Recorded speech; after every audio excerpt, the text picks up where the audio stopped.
So hello guys, कैसे हैं आप सभी लोग। आई होप आप सभी लोग बहुत ही ज्यादा अच्छे होंगे। और क्या हो अगर मैं तुम लोगों से पूछूं कि जस्टिस लीग का सबसे ज्यादा अंडररेटेड कैरेक्टर कौन सा है, तो मैं बहुत ज्यादा श्योर हूं कि तुम में से बहुत से लोग बोलेंगे कि साइबोर्ग है। क्योंकि जहां पर जस्टिस लीग का हर एक कैरेक्टर अपनी एक अलग पॉपुलैरिटी रखता है, वहीं साइबोर्ग उन सभी में सबसे ज्यादा अंडररेटेड निकल के आता है। बट अगर हम लोग जब भी बात करते हैं साइबोर्ग के पावर लेवल की, तो इसमें भी हम लोग उसको एक फीटलेस कैरेक्टर मानते हैं। और हम लोग सोचते हैं कि साइबोर्ग इतना ज्यादा पावरफुल कैरेक्टर भी नहीं है, बट हकीकत में ये कैरेक्टर सच में काफी ज्यादा ओवर पावर्ड निकल के आता है। और वीडियो के एंड तक तुम लोग भी समझ जाओगे कि मैं ऐसा क्यों बोल रहा हूँ। तो फिर चलो फटाफट से हम लोग हमारी अमेजिंग वीडियो को कर लेते हैं स्टार्ट एंड देखते हैं कि DCEU का साइबोर्ग कितना ज्यादा ओवर पावर्ड कैरेक्टर है। तो DCEU के अंदर साइबोर्ग की हम लोगों ने अभी तक एक ही मूवी के अंदर अपीयरेंस देखी है, और वो है जस्टिस लीग स्नाइडर कट के अंदर। तो इस मूवी के अंदर हम लोगों ने देख रखा है कि वो काफी आसानी से एक हेवी मिलिट्री कार को भी रोक चुका है, पैराडिमंस को भी खत्म कर चुका है, अपने एनर्जी ब्लास्ट से बिल्डिंग्स तक को डिस्ट्रॉय कर चुका है, सुपरमैन के अगेंस्ट भी चला गया था, उसकी हीट विजन तक को वो रोक चुका था, और स्टेफन वुल्फ को भी अच्छी खासी टक्कर दे रहा था। बट क्या ये सारे फीट्स उसको किसी लेवल के ऊपर डिफाइन कर सकते हैं? तो फिर इसका जवाब है नहीं। ये सारे फीट इनफ नहीं है कि हम लोग बोल पाए कि साइबोर्ग एटलीस्ट इस लेवल का बीइंग होगा।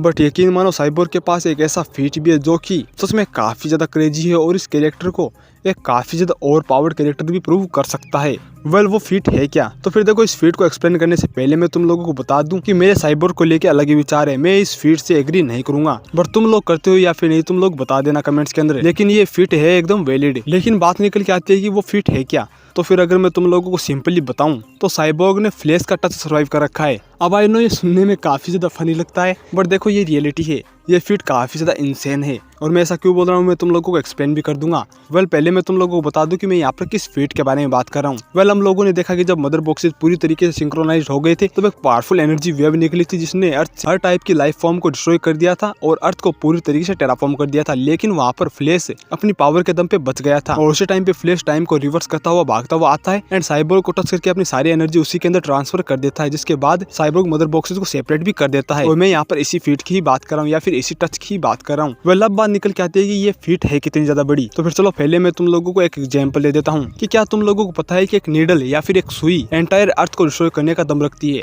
और अब तुम लोग सोच रहे हो कि वो कैसे। तो फिर मैं तुम लोगों को बता दूं कि अगर एक नीडल स्पीड ऑफ लाइट से ट्रेवल करती हुई पृथ्वी से टकरा जाए तो फिर पूरा प्लेनेट डिस्ट्रॉय हो सकता है, क्योंकि स्पीड ऑफ लाइट की गति सच में काफी ज्यादा है, और इस स्पीड में नीडल इतनी ज्यादा काइनेटिक फोर्स जमा कर लेगी कि वो एंटायर प्लेनेट को डिस्ट्रॉय करने का दम रखती है। अब इसके अंदर भी कई सारे मतभेद है। बहुत से लोग बोलते हैं कि ये नीडल प्लेनेट को डिस्ट्रॉय नहीं कर सकती, एंड बहुत से लोग बोलते हैं कि ये कर सकती है। अब क्यों कर सकती है वो तो मैंने तुम लोगों को बता दिया, बट क्यों नहीं कर सकती है वो भी मैं तुम लोगों को बता देता हूँ। और इसका सिंपल रीजन है साइज। एक प्लेनेट का साइज बहुत ही बड़ा होता है, और उसी कारण बहुत से लोग ये भी मानते हैं कि ये जो नीडल है वो जब प्लेनेट से टकराएगी तब इसकी सारी काइनेटिक एनर्जी पूरे प्लेनेट के अंदर डिस्ट्रीब्यूट हो जाएगी। इससे अच्छी खासी तबाही तो होगी, बट प्लेनेट डिस्ट्रॉय नहीं होगा। यानी कि प्लेनेट सर्वाइव तो कर सकता है, बट सिर्फ और सिर्फ अपने साइज के कारण। लेकिन अगर ये सेम नीडल किसी प्लेनेटरी लेवल के बीइंग के अंदर से निकल जाए तो फिर ऑब्वियस ही बात है वो बीइंग पूरी तरीके से डिस्ट्रॉय हो जाएगा। क्योंकि कोई बीइंग बेशक प्लेनेटरी लेवल पे ड्यूरेबल क्यों ना हो, बट उसका साइज अगर हम लोग ह्यूमन जितना मानते हैं तो फिर उस प्लेनेटरी बीइंग के सर्वाइव करने के कोई भी चांस नहीं बनेंगे। यानी कि देखा जाए तो एक नीडल इस स्पीड के साथ एंटायर प्लेनेट को डिस्ट्रॉय करने का दम तो रखती है। और सेम चीज यहाँ पर साइबोर्ग के साथ भी निकल के आता है। यहाँ पर फ्लैश भी स्पीड ऑफ लाइट से ट्रेवल कर रहा था, एंड उसका टच सर्वाइव किया है साइबोर्ग ने। उस बेस पे देखा जाए तो फिर अपना साइबोर्ग इजीली प्लेनेटरी लेवल का तो है, बट कुछ चीजें जो कि इस फीट को और भी ज्यादा क्रेजी बना देती है वो मैं तुम लोगों को बता देता हूँ। और वो बातें ये है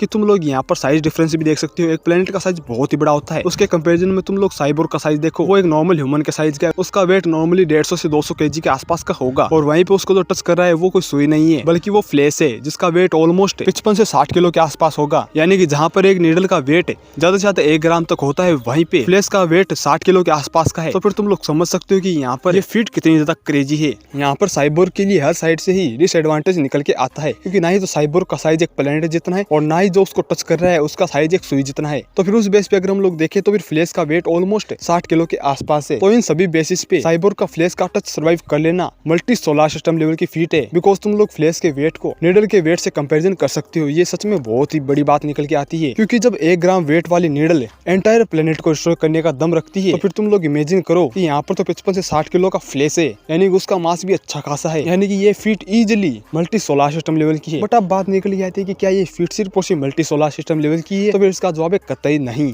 ये फीट इससे भी बहुत ही ज्यादा बड़ी है। अब तुम लोग सोच रहे हो कि मैं ऐसा क्यों बोल रहा हूँ, तो फिर देखो अभी तक मैंने तुम लोगों को बस यही बताया है कि फ्लैश स्पीड ऑफ लाइट से दौड़ रहा था, जबकि रियलिटी में फ्लैश वहाँ पे स्पीड ऑफ लाइट से बहुत ही ज्यादा तेज दौड़ रहा था। और तुम लोग चाहो तो वो सीन जाके देख सकते हो।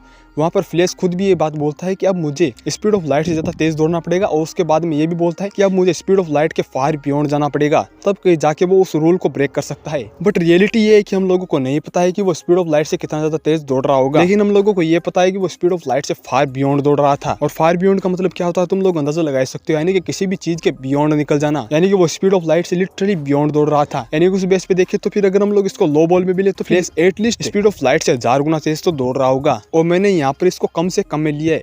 तो फिर तुम लोग इमेजिन करो कि जो फ्लैश ने काइनेटिक एनर्जी जनरेट की होगी वो कितनी ज्यादा होगी, और उसके बाद जब फ्लैश ने साइबोर्ग को टच किया होगा तो फिर साइबोर्ग के लिए ये फीट कितनी ज्यादा बड़ी रही होगी। यानी कि अगर मैं तुम लोगों को सिंपली इस फीट के बारे में बताऊं तो फिर साइबोर्ग इस फीट की मदद से काफी आसानी से एक लो गैलेक्सी लेवल का बीइंग बन सकता है। और ये भी मत भूलो कि अभी तक मैंने जो भी तुम लोगों को बातें बताई ये सारी मैंने लो बॉल में ली है, बहुत सी चीजें तो अभी तक हमने ऐड भी नहीं की है, बट स्टिल ये वाली फीट साइबोर्ग के लिए एटलीस्ट एक लो गैलेक्सी लेवल की फीट है। बट क्या ये फीट इससे भी ज्यादा बड़ी हो सकती है? तो इसका जवाब है हाँ, ये फीट इससे भी कहीं गुना ज्यादा बड़ी है। और अब मैं ऐसा क्यों बोल रहा हूँ? तो फिर इसके दो रीजन है। पहला रीजन तो ये कि हम लोगों ने इस फीट को अभी तक लो बॉल में लिया है, और सेकंड बात ये निकल के आती है कि अभी तक मैंने तुम लोगों को ये फीट सिर्फ आधी अधूरी ऊपर से बताई है। इस फीट के बारे में अभी भी मैंने तुम लोगों को बहुत सी चीजें नहीं बताई है, जो कि मैं तुम लोगों को इस वीडियो के अंदर बताऊंगा भी नहीं। हम लोग इस फीट के बारे में किसी और वीडियो के अंदर बात करेंगे, बट अभी के लिए इस फीट की मदद से साइबोर्ग एटलीस्ट एक लो गैलेक्सी लेवल का बीइंग कंसीडर किया जा सकता है। तो फिर अब मुझे तुम लोग बताओ कि तुम लोगों को क्या लगता है कि क्या साइबोर्ग एक लो गैलेक्सी लेवल का बीइंग है या फिर नहीं?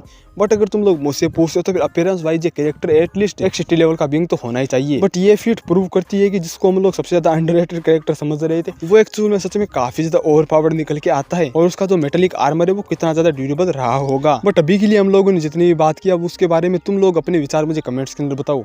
और अगर तुम लोगों को वीडियो पसंद आई तो फिर वीडियो को लाइक एंड चैनल को सब्सक्राइब करना तुम लोगों को काम है। और आज की इस अमेजिंग वीडियो में बस इतना ही। मैं मिलूंगा तुम लोगों को एक और अमेजिंग इंटरेस्टिंग वीडियो के साथ। अभी के लिए टाटा बाय बाय।